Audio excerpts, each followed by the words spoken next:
todos, mi nombre es Metzilali Reyes y el día de hoy les voy a presentar brevemente un libro que me gusta mucho. Es un libro de literatura clásica china que se llama Sueño del Pabellón Rojo. Su autor es Cao Shuiqi, discúlpenme si lo pronuncio mal, igual durante el video una disculpa con todos los nombres que no tengan una buena pronunciación, pero voy a hacer mi mejor esfuerzo. Este libro es apenas el primer tomo, tiene aproximadamente 1000 páginas, pero lo importante no es su extensión, sino todos los detalles y historias que nos cuenta, porque son una ventana hacia la antigua China imperial, sobre todo en la dinastía Qing. Y bueno, vamos a seguir con el video, no les corto más tiempo, así que vamos.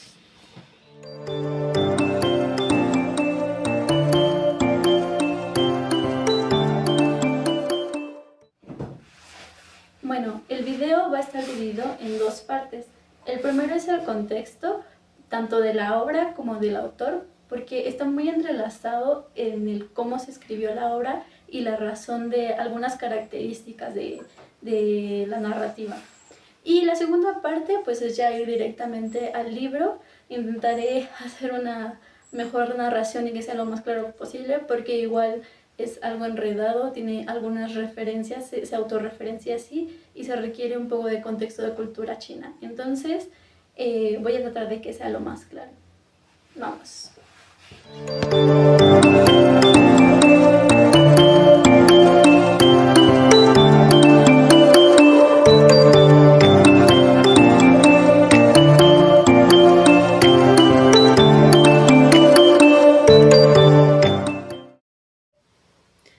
Bueno, como ya les había comentado, la novela se titula Sueño del Pabellón Rojo, que en chino sería algo así como Hollow Mei. Aquí les dejo el pinyin y los caracteres. Y esta obra está situada en la dinastía Qing, a mediados del siglo XVIII, más o menos, y narra un poco sobre la decadencia del imperio, pero no desde la perspectiva de la guerra o de los conflictos políticos como tal, sino a través de una historia de amor de dos jóvenes que en ese momento eran la generación que iba a ser el futuro de la dinastía y que se esperaba y se depositaba en ellos todo el estándar de la sociedad en ese momento. Pero un poco el cómo estos personajes principales viven su amor y van rompiendo con los estándares que se ponen dentro de la misma época, también va narrando la decaída del imperio.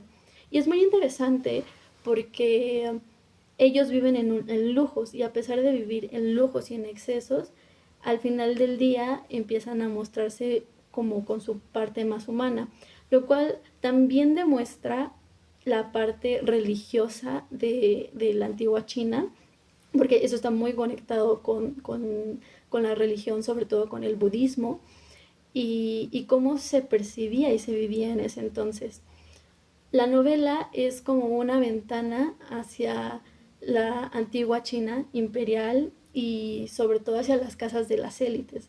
Hay una frase que a mí me gusta mucho del libro que dice que si tú que las casas entre sí pueden estarse peleando, pero si tú dañas a una es como si dañaras a todas. Entonces, un poco también te va mostrando cómo está dividida socialmente esa antigua China. Otros datos un poco curiosos de la novela es que es conformada o se le conoce como una de las 4 novelas más importantes de la antigua China por todos los detalles históricos que tiene y su relevancia cultural, porque tiene detalles tan específicos de cómo se vestía la gente, de cómo actuaba, de cómo se peinaba, de qué actitudes debería de tener, que se consideran un rescate completo a la historia de esta antigua China. También otra cosa interesante es que está escrita en chino vernáculo, que en palabras más, palabras menos, es el chino que en ese momento se utilizaba en la calle con la gente común, lo cual era un poco raro porque normalmente las novelas se solían escribir en el chino que hablaban los nobles, y eso hacía que solo ellos pudieran conocer las historias, pero el autor decidió escribirla en vernáculo, quizás un poco por la historia, que él también vivió, que ya les contaré más adelante igual.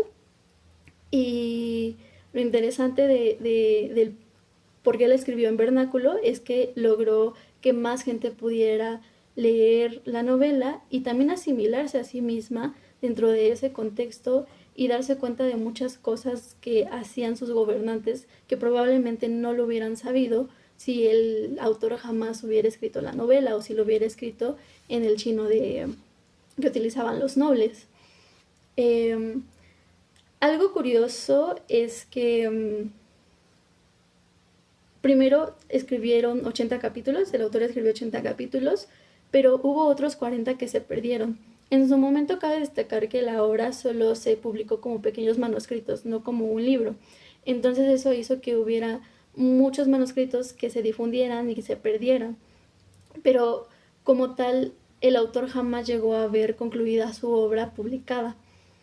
Sin embargo, después de que él murió, aproximadamente 20-30 años después, dos personajes, uno que se llama Chen Weiyang y otro que se llama Gao He, encontraron o dicen haber encontrado los últimos manuscritos en manos de un trapero, que en ese momento era una persona que ocupaba las clases más bajas de la antigua China. Entonces, primero, su autenticidad está en duda porque no se sabe si realmente sean de Cao o no se sabe si quienes lo modificaron fueron en realidad las dos personas que dijeron encontrar estos últimos manuscritos. Eh, pero lo importante es que ahí también se puede notar que incluso personas de los rangos más bajos dentro de la sociedad podían leer el libro y tenían acceso a sus manuscritos. Eh, bueno, por último, se imprimió en 1791, pero se llegó a prohibir, antes de eso se llegó a prohibir durante mucho tiempo porque pues no les convenía a los emperadores que se supiera la historia. Eh, Después, quien lo retomó a manera más llena fue Mao Zedong, porque él decía que esta novela representaba perfectamente a la sociedad china y que era una obra invaluable de cultura.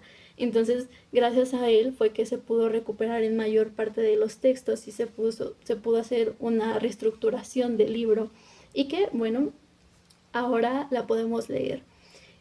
Este libro es tan importante que su estudio específico se llama Rosología o Honshui, que, que luego, ¿no? Un libro tiene su propio estudio por la importancia que abarca.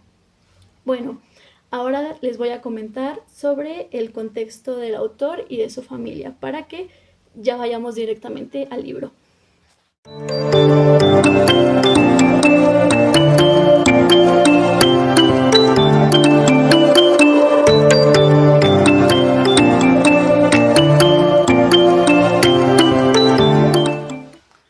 Bueno, y para hablar un poco sobre el autor, también tenemos que hablar sobre su familia y sobre el contexto en el que ellos vivían. Para ello voy a remitirme un poco a la historia. Vamos a 1644.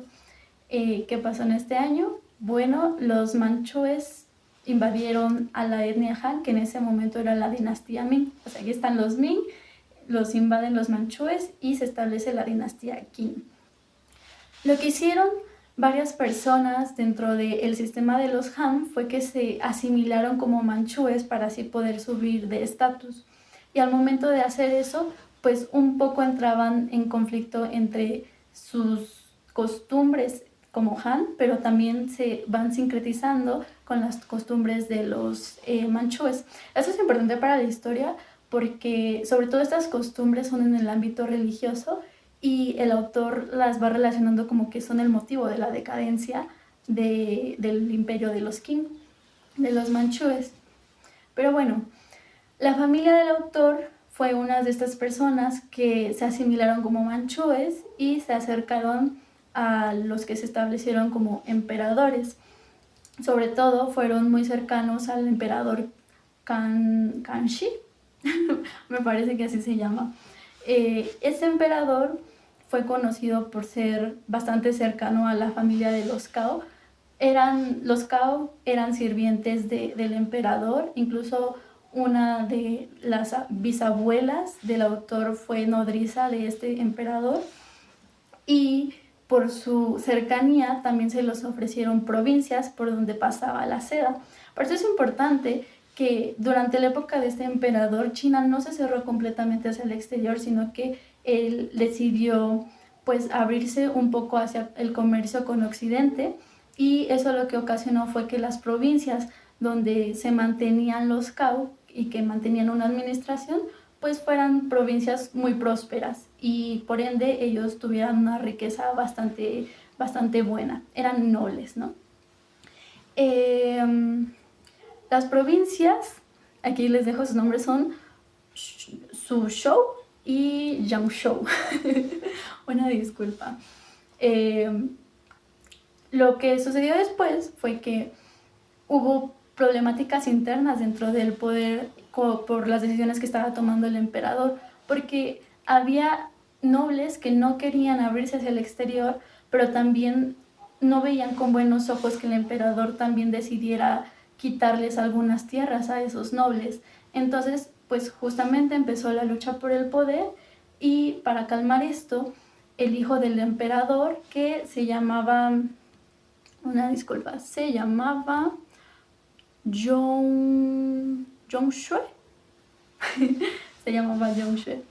El hijo de Zhongshui lo que hizo fue que empezó a a perseguir a todas las personas que estuvieran en contra de los mandatos de su padre, incluso si eran muy cercanos a él. Y desafortunadamente, una de las personas a las que se atrapó y se destituyó de sus cargos fue al tío de Cao, del autor. Y bueno, para ese entonces, Cao, tengamos en cuenta que no se sabe exactamente en qué año nació, pero se calcula que entre 1715 y 1724. Al momento de que destituyeron a su tío de la administración de estas provincias, fue 1728. Entonces a Cao le tocó aproximadamente entre 4 y 10 años en vivir en opulencia. A partir de que destituyen del cargo a su tío, pues empieza a decaer la familia y él empieza a vivir en miseria. Y aquí es donde les comento cómo se va entrelazando con la obra, porque la obra justamente va narrando cómo de la opulencia toda la élite imperial va decayendo por malas cuestiones administrativas, por formas de actuar, porque muchas veces incluso ni siquiera eran benevolentes con las personas a las que estaban gobernando, sino que simplemente les esclavizaban y ellos aprovechaban todo el dinero que se juntaba para poder pues costear toda la vida de lujo que mantenían, y no les devolvían nada a los esclavos. Entonces eso empezó a hacer que se decayera dentro de la misma obra pues la dinastía. Es por eso que se dice que la vida de Cao impactó muchísimo en el escrito de la obra, y que se haya visto reflejado tan vivamente el cómo estuvo pues relacionando las decadencias de los personajes con la decadencia de la dinastía. Y algo curioso es que dentro del primer capítulo el autor menciona que se convierte en una piedra, o sea, él como autor se convierte en una piedra, y que a partir de esa piedra va a reencarnar en la figura del personaje principal y va a vivir con él.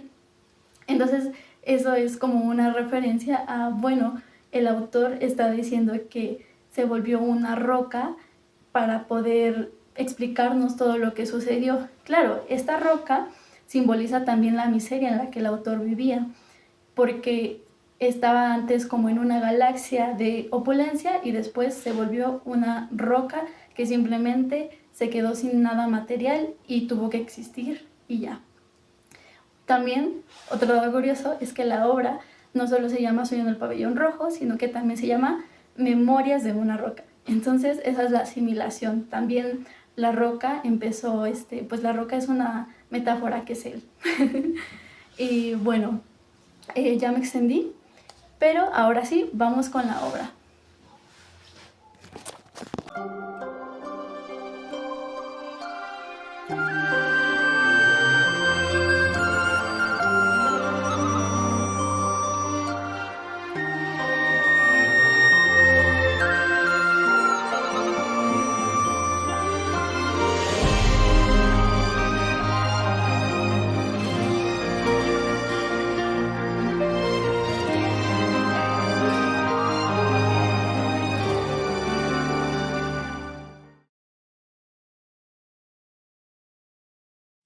Así empieza el capítulo que abre esta novela. Su autor, que ha vivido largo tiempo entre sueños e ilusiones, admite que al emprender la escritura de estas memorias de una roca, ocultó los verdaderos hechos de su vida detrás de la ficción de un jade al que llama de las comunicaciones trascendentales. Habiendo fracasado en todo cuanto emprendí en este mundo atareado y polvoriento, vine a recordar a todas las muchachas que antaño me rodearon. La roca que nostálgica recuerda en la bóveda celeste de la diosa Nuwa su vida tras pasar dictando los versos anteriores, es sorprendida por dos monjes, uno taoísta y otro budista. Hablando de nubes, cielo y felicidad, como si de un chillido se tratase, los monjes escuchan una pequeña roca que insistente les mira desde su diminuto cuerpo a sus pies. La roca desde abajo observa a los monjes con gran admiración a su inmortalidad y les solicita que le permitan experimentar los placeres de la vida humana. Aunque, indecisos de cumplir el capricho, los monjes se decantan por cumplir los deseos de la roca, y en un eterno instante, la roca se desprende de sí y viaja hasta llegar al lado de un niño recién nacido. Su nombre, Jia Baoyu.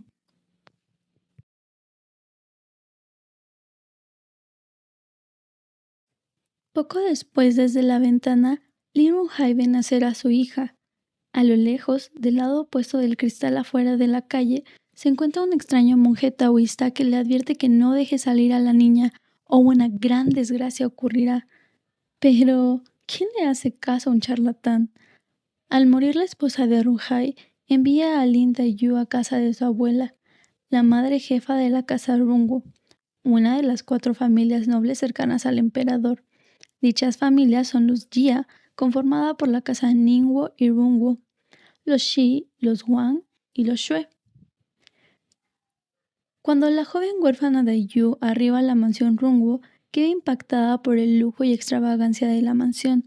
La gran puerta de madera que da acceso al recinto es apenas una milésima parte de la grandeza que hay dentro de esas puertas. Múltiples patios y salones que dentro tenían recámaras, todo ocupado por las delicadas e inigualables bellezas de Jiangling, hijas prominentes de las 4 casas y familiares entre sí. Grata sorpresa tuvo la abuela al ver a la nieta de Yu, aunque quedó opacada con la entrada de su nieto Bauchao al salón principal. Por primera vez se miraron y con extrañeza percibieron un desagrado, pero a la vez curioso acercamiento hacia el otro. Dayu se sorprendió al descubrir que su primo Baoyu era un consentido que prefería pasar su tiempo con las chicas antes que entrenar con las espadas o saber de la administración del reino. En cambio, le atraían las artes y era un amante de la poesía. Por su parte, ella, aunque siguiendo las normas del estudio esencial que se le exigía, rompía con el molde de ser una chica recatada y dedicada a prepararse para sus próximos deberes maritales. En vez de eso, prefería leer los antiguos pasajes de los sabios, lo cual, a los ojos de una sociedad neoconfuciana, la hacían demasiado inteligente e inútil para los estándares. La abuela, desde el primer instante en que Dayu y Baoyu se conocieron, decidió impulsarlos a pasar tiempo juntos. Es así que ambos crecieron y desarrollaron un sentimiento especial que se reforzaba por el miedo de no cumplir con los roles que se les pedían.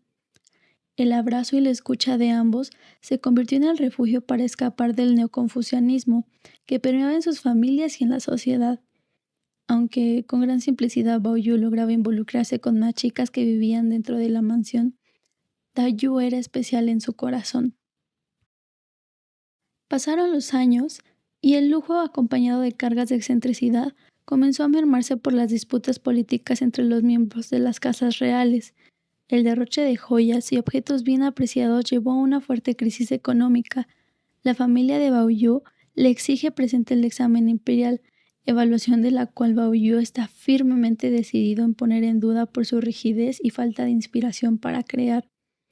Estas exigencias chocan con la sensibilidad de Bao Yu al pedirle que se centre en ser un reconocido erudito y dirigente militar, mientras que arreglan la boda con su prima Xue Baochao para poder regresar a la opulencia que ahora ven tan lejana.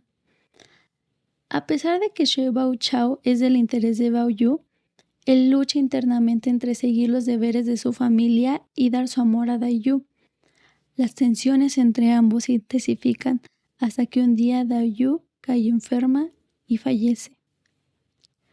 Poco después, ya Bao Yu y Xue Baochao se casan. El matrimonio político no impide la caída de la familia Jia y Bao Yu se marcha desolado por los dolores y placeres que la vida le ha brindado. Pasado tiempo de meditación espiritual, se reencuentra con su esencia divina y su alma regresa a la roca de jade que ha nacido con él. Así termina esta dulce y agria historia de amor que nos muestra la grandeza y pereza de la vida. 再回首间，长新酒余味。